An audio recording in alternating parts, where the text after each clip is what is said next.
Hi, everybody. My name is Sarah Penner. I'm the author of The Lost Apothecary, and thank you for coming back this week to check out my new video.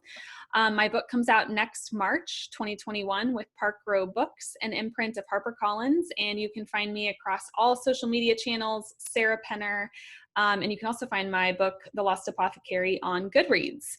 So last week, I talked to you about how I got my agent. And one of the things that I mentioned at the end of that discussion was something called QueryTracker.net.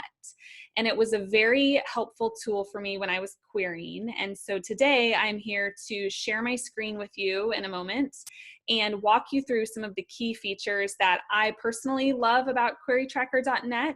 I don't use the site myself anymore since I am agented, but I recommend it to everybody that I know that is querying or plans to be querying soon. So I'm super excited to show you a few of my favorite features. So I'm going to share my screen now and pull up QueryTracker. I will preface this by saying that QueryTracker has two different versions. They have a completely free version where you can use very basic features, and then they also have a paid membership that's $25 a year, which I think is completely dirt cheap for all of the cool features that you get to take advantage of. QueryTracker is not paying me to say this. I feel the need to state that. I am purely sharing this because it was such a helpful resource and tool for me. So looking at QueryTracker, there's a couple of different sections that are important to be aware of. The first one is the agent section. So that's up here in the top left, and in the QueryTracker database, there are more than 1,600 agents, primarily in the US, but there are also some in Europe, such as the UK. And before I really dig too much into this, let me just briefly state what QueryTracker is. It's a repository of crowdsourced data about agents and about your own querying records and experiences. So for example, when I was utilizing QueryTracker over the last several years, I would go out and find an agent that I had queried, and I would log my query in their database. So in other words, I said, here is my genre, here is my word count, here's the date that I queried it and the agent I sent it to, here's the date that I heard back or didn't hear back, and here was the response that I got. And so it's a very useful piece of information as you're asking yourself, what are other individuals who are out in the same position as me, what kind of information are they encountering, and what are agents sending them, what are their response times? And so that's when we say crowdsourcing, that's really what we mean, is all of these users compiling their information into this website, and then you get to take advantage of that and draw your own takeaways as you'd like. So I would say that every agent I ever queried was in this database. 1,600 agents is a lot of agents. So there may be a few smaller, obscure, or brand new agents that aren't in here, and you can request those be added to QueryTracker.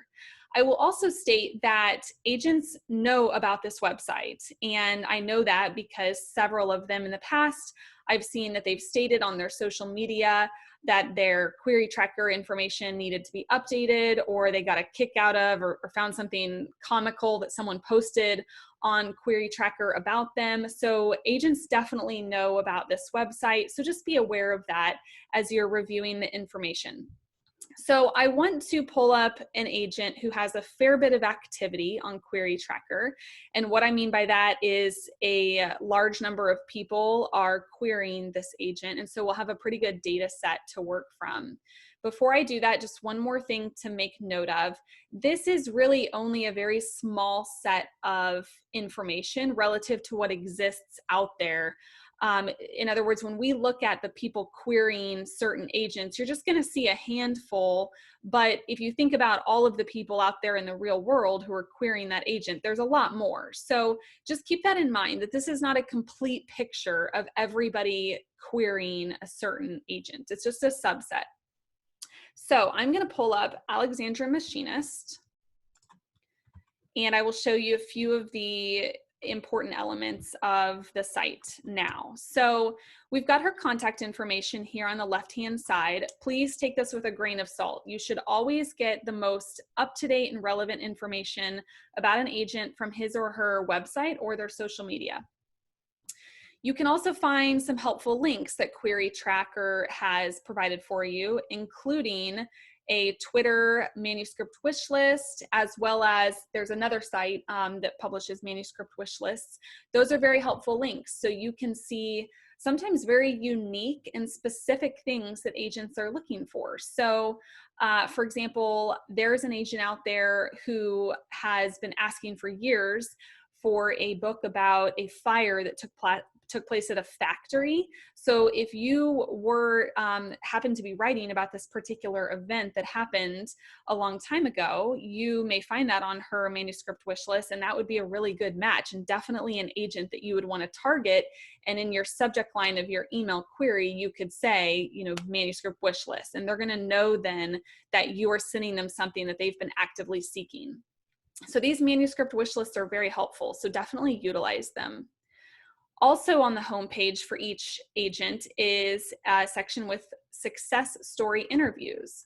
So if we click on this, here is an author who reported to QueryTracker that she got an offer of representation from this agent, and she provided some background information on what her story is about, some helpful information on how she stayed motivated and her writing experience as a whole.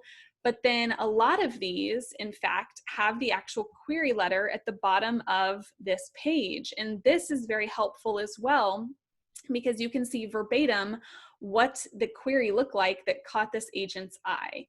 So keep that in mind, that when you get to these success story interviews, always scroll to the bottom and see if they've got the query letter in there, and you may find that helpful as well. In the event that you have queried this particular agent, your own stats are going to be off here to the right.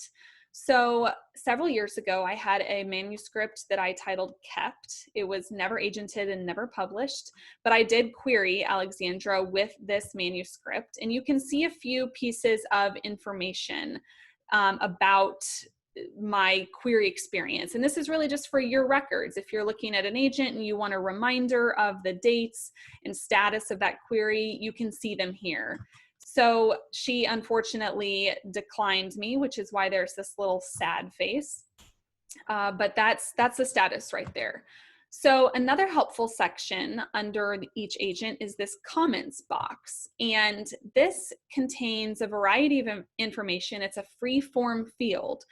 So users of the site can plug in helpful information for others to read about. So in other words, this user said her rejection was very generic.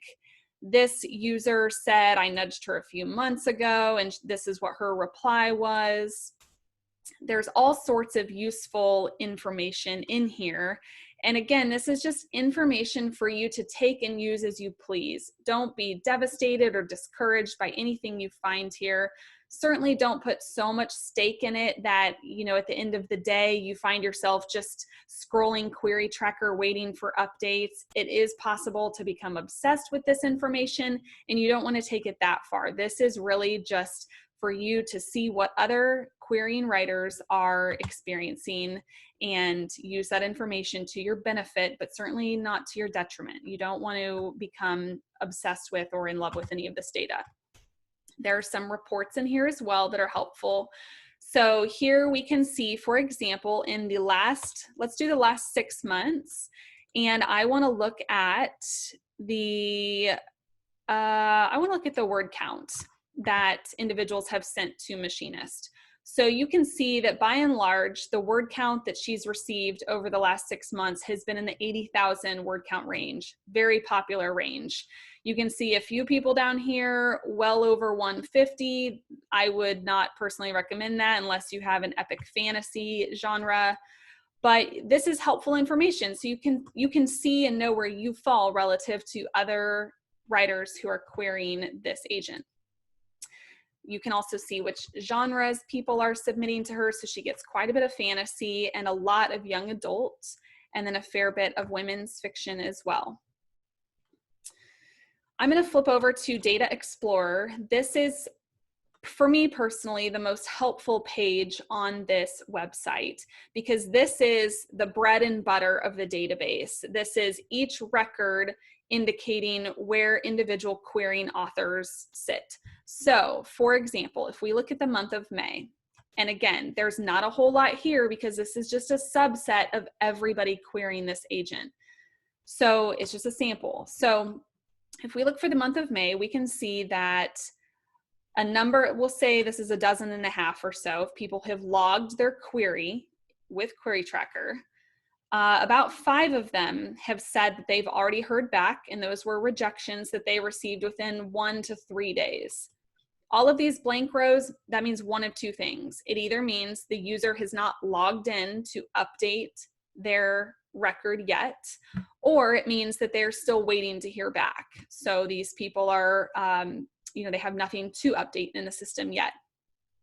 It's always fun looking back and seeing the full requests and seeing which genres got the full requests. You will see some people mark theirs closed or no reply because they want it they want to log their query and then they don't want to worry about it. They don't want to see it in their outstanding submissions. So there's really a lot of information here, and from what I have found since using this site is it goes back years. There is no end date. So for Machinist, she's got thousands upon thousands of rows of data. So you can look back as far back as you want. So if I go back to her profile, those are a few of the key items for an agent that I wanted to cover. And now I'm gonna bump over to this query section. This is your personalized section of QueryTracker. So what I just showed you for Alexandra Machinist was everybody's data for that one agent. This area with your own queries just belongs to you. Nobody else can see this. And this is where you are going to track and record your own queries. So what I'm displaying for you now is my first manuscript titled Kept, which I've widely shared was rejected by more than 130 agents. And so those are all recorded here. This is where I kept track of them. And unfortunately, they all have a little sad face because I never got an offer of representation out of that manuscript and received mostly no's or non-responses. And it was very discouraging, as I mentioned in last week's video about how I got my agent. If you didn't get a chance to watch that, that's on my YouTube channel. But it was a very discouraging experience. But I did share all of my data here, not only for my own tracking, but for the benefit of other QueryTracker users. So you can see, of course, the agent's name, what agency they're at, the date that I queried them, then the age. So this is how long it took for me to hear back from them. So for example, Barbara here, she responded back to me in only 4 days, but then others take quite a bit longer and take several months, and that's very common. And I felt lucky to ever hear anything. A lot of agents won't ever respond if they're not interested. So you'll just be waiting indefinitely, and eventually you can close those out so you stop thinking about it. Also under this query section is an area called offers of representation. This again is a QueryTracker is using this data from everybody. So this is not specific to you, of course. This is a list of all of the offering agents and the genre that they offered on in history of this website. So you can see for the month of May, we've got, again, about 12.5 offers here, and it's always sort of interesting to see the trends. So there's a lot of young adult right now. There's a lot of, it's a very popular genre, it's selling well, so you're gonna see a lot of agents offering on it. And you can once again see the word count. If we flip over to historical fiction, my novel, The Lost Apothecary, is historical women's fiction. And so when I was utilizing QueryTracker, I had it listed as a historical novel. We can see that here down in June 2019, that is actually my record. So Stephanie Lieberman is my agent. And so this was very exciting to be able to record in QueryTracker that I did successfully get an offer of representation with that manuscript. So this is just a fun report to look at so that you can see, you know, which agents are out there and actively extending offers. The next section I want to show you, I'm almost wrapped up, but there is a forum here that you may find useful. So this is an opportunity for you to interact and socialize with others in the writing community. And the primary forum thread that I found the most useful was here under literary agents. And it's important to remember you want to be kind and respectful in all of these forums. That probably goes without saying, but certainly don't use this as an opportunity to blast a specific agent or complain about something. You know, that's probably best kept privately within your own circles. This is really a great place to ask questions and seek advice from others in the community who may have good answers or experience that can help you. So there's a couple of interesting questions here that I was looking at a few minutes ago. This individual says their dream agent has started following and interacting with them on Twitter. I would be very excited too and probably want to share that with the community and get their thoughts on it. This individual says, what should I do? An agent has my full and I've made changes. That's a totally valid question. So this is a really great place to ask questions like that and get feedback. I will say that this is not a heavily trafficked forum. So you may just get 1 or 2 responses. You might not even get any responses. So certainly don't ask your most pressing, urgent questions in this place. You may find social media like Twitter is a better spot to ask your questions about querying. But this is certainly one option, and you may find that old threads answer the same question that you have. So that is another really helpful tool within QueryTracker. So there's a lot that I haven't gone through here. You know, there's a blog, and I think this is QueryTracker's Twitter handle perhaps.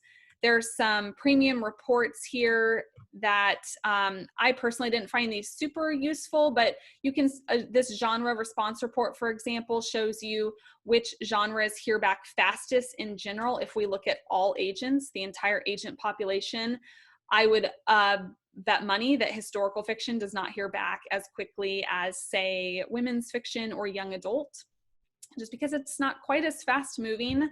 So there's all kinds of fun stuff for you to come out here and view.